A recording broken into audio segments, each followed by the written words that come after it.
Hello all, welcome to Pamita AI World. My name is Pamita Singh Kandari. तो दोस्तों, कल की वीडियो में मैंने आपको स्टैटिस्टिक्स का सिलेबस समझाया था। डाटा साइंस और we can say artificial intelligence में स्टैटिस्टिक्स जो यूज़ होती है उसका सिलेबस समझाया था। तो मैंने कहा था आज से हम उसका शुरू करेंगे स्टैट्स का पार्ट, और कल मैंने सिलेबस बताया था। तो सिलेबस में पहला जो था हमारा वो था introduction to basic terms. Fine, ये है सिलेबस। मैंने अगर आपको याद ना हो तो ये वाला इंट्रोडक्शन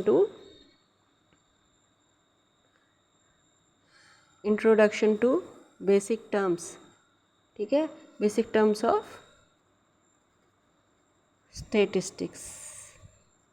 फाइन, तो आज की वीडियो में हम ये देखेंगे बेसिक टर्म्स क्या हैं।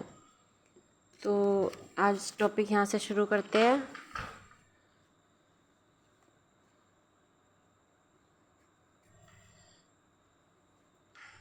Introduction to basic terms. तो सबसे पहले हम देखते हैं स्टैटिस्टिक्स होता क्या है। ठीक है, statistics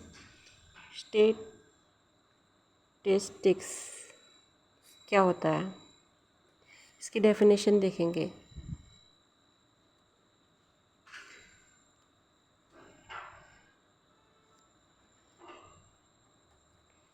it is the discipline, ठीक है, एक डिसिप्लिन है that concerns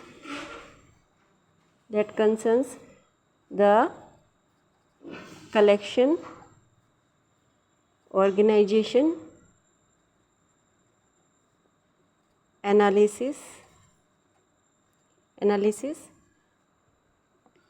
interpretation and presentation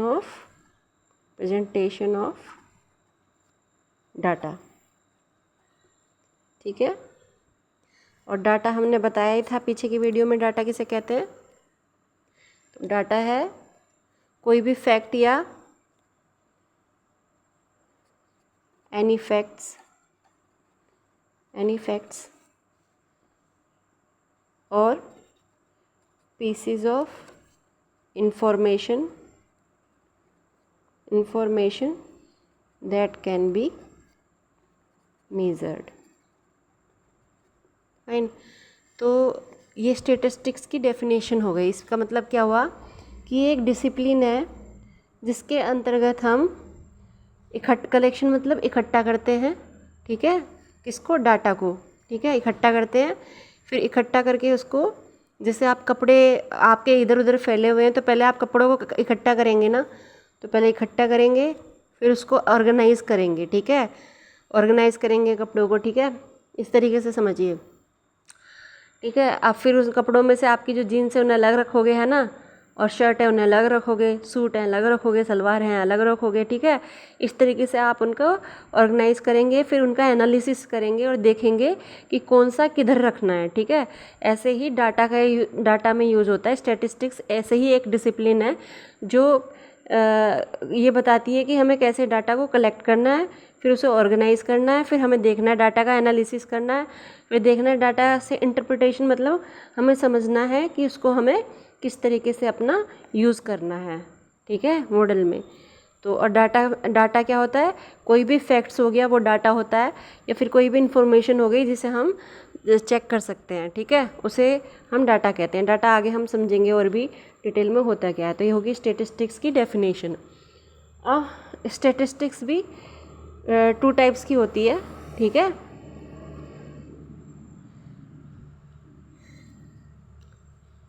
number 1 descriptive stats. ठीक है, स्टैटिस्टिक को मैं स्टैट्स बोलूँगी आगे से, डिस्क्रिप्टिव स्टैट्स। और दूसरा होता है इन्फ्रेंशियल स्टैट्स।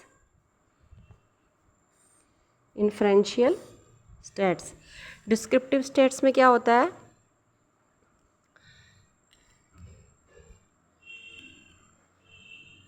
डिस्क्रिप्टिव स्टेट्स की सिंपल अगर डेफिनेशन देखेंगे तो जो गोल है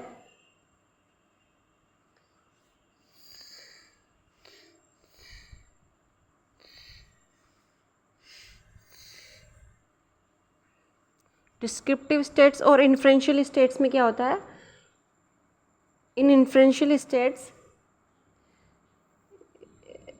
it helps to draw conclusion about the population।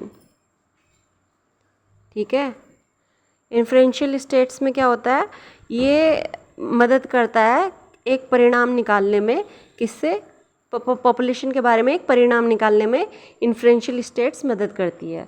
और डिस्क्रिप्टिव स्टेट्स क्या होता है, it helps to summarize the features of the data sets। मतलब डाटा सेट्स मतलब कि जो भी डाटा में फीचर हैं उनको एक जगह इकट्ठा करने में ये मदद करती है डिस्क्रिप्टिव स्टेट्स।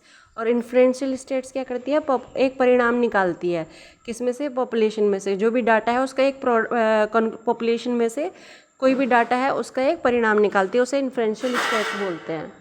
ठीक है,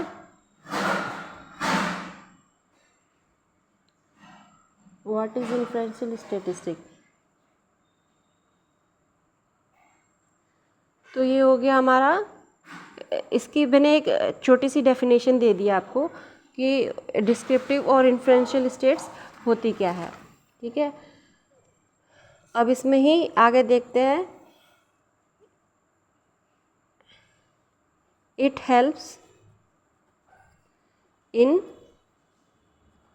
analysing data, summarising data, organizing data in the form of number and graph। ठीक है, इसका मतलब क्या हुआ कि डिस्क्रिप्टिव स्टेट्स हेल्प करती है डाटा को एनालाइज करने में, समराइज करने में, ऑर्गेनाइज करने में, किसकी फॉर्म में, नंबर और ग्राफ की फॉर्म में। ठीक है, उसे क्या कहते हैं, डिस्क्रिप्टिव स्टेट्स। ठीक है, और ये हो गया। अब इसमें वो ग्राफ कौन से हैं, ठीक है, डिफरेंट ग्राफ्स होते हैं, डिफरेंट ग्राफ्स होते हैं। तो उनके नाम क्या क्या हैं, ग्राफ्स के नाम हैं जैसे कि बार प्लॉट एक ग्राफ का नाम है,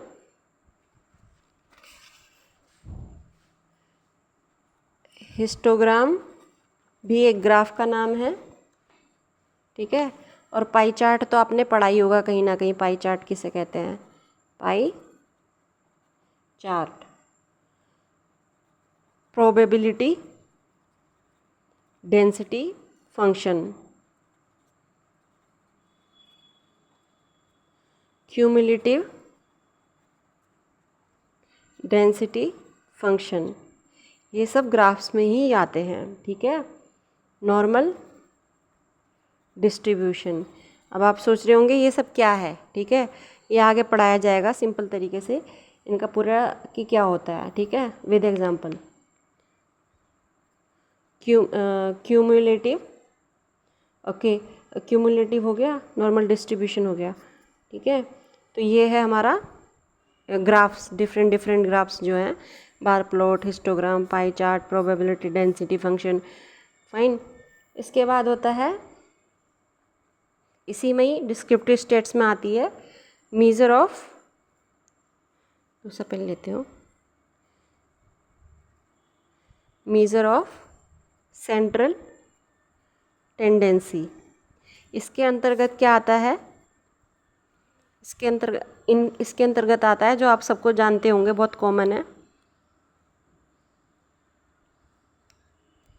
mean median mode, mean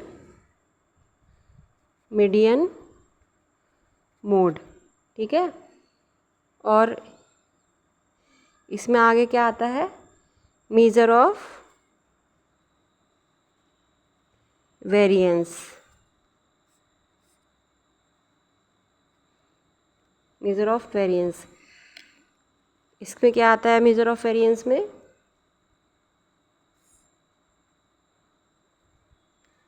standard deviation, ठीक है। और इसमें क्या आता है, वेरिएंस। अच्छा, यहाँ पे जो भी पढ़ाया गया इनका पूरा डिटेल में आगे समझाया जाएगा, ठीक है, आगे की वीडियोस में।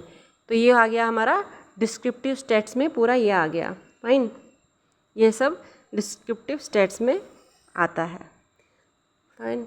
आपको याद होगा मैंने वेरिएबल्स में डाटा पढ़ाया था, नॉमिनल, पीछे की वीडियोस में नॉमिनल डाटा हो गया है ना, और ऑर्डिनल डाटा हो गया, रेशियो डाटा हो गया।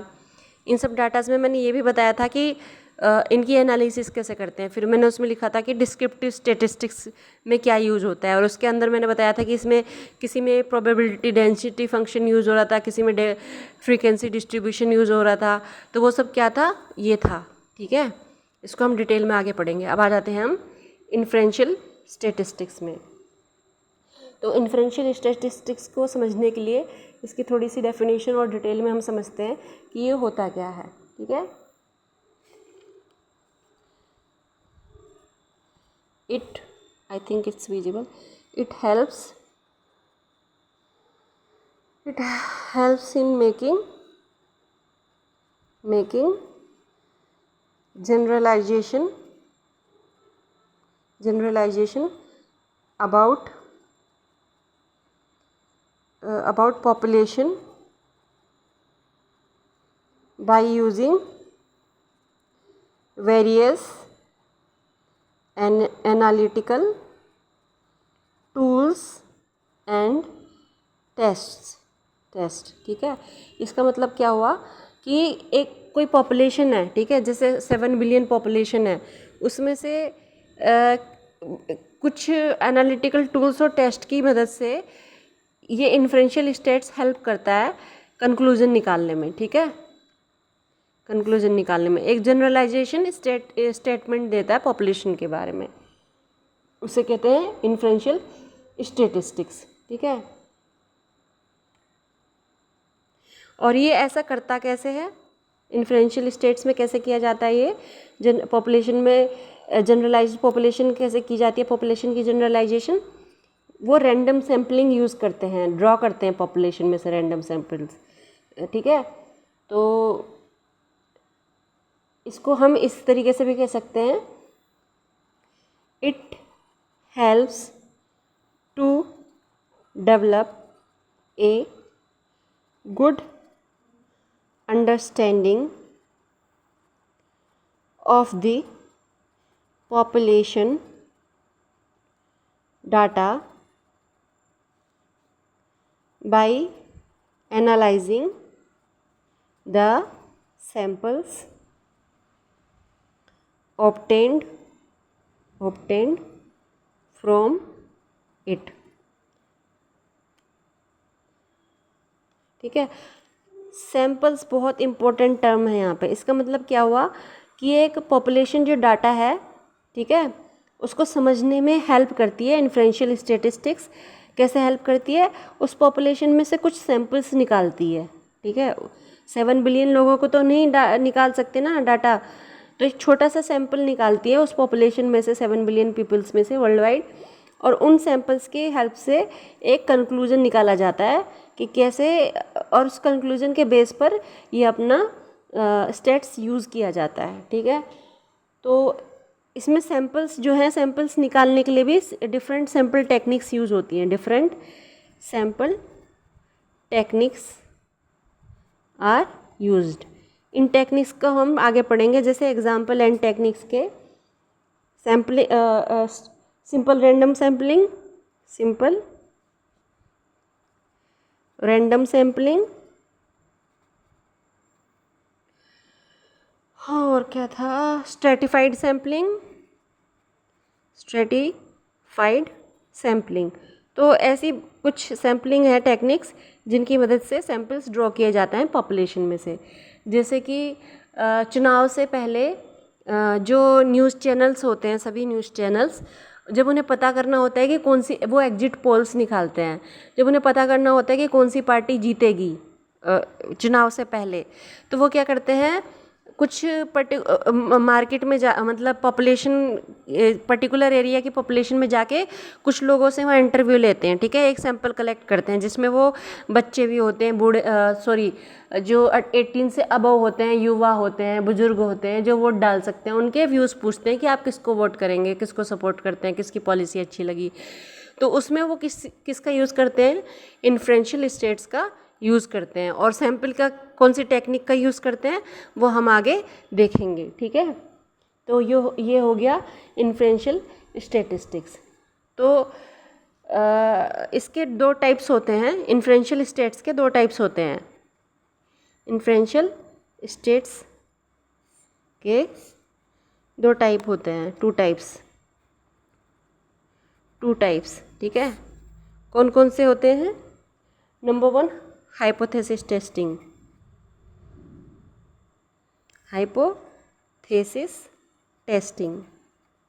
And number 2 regression analysis,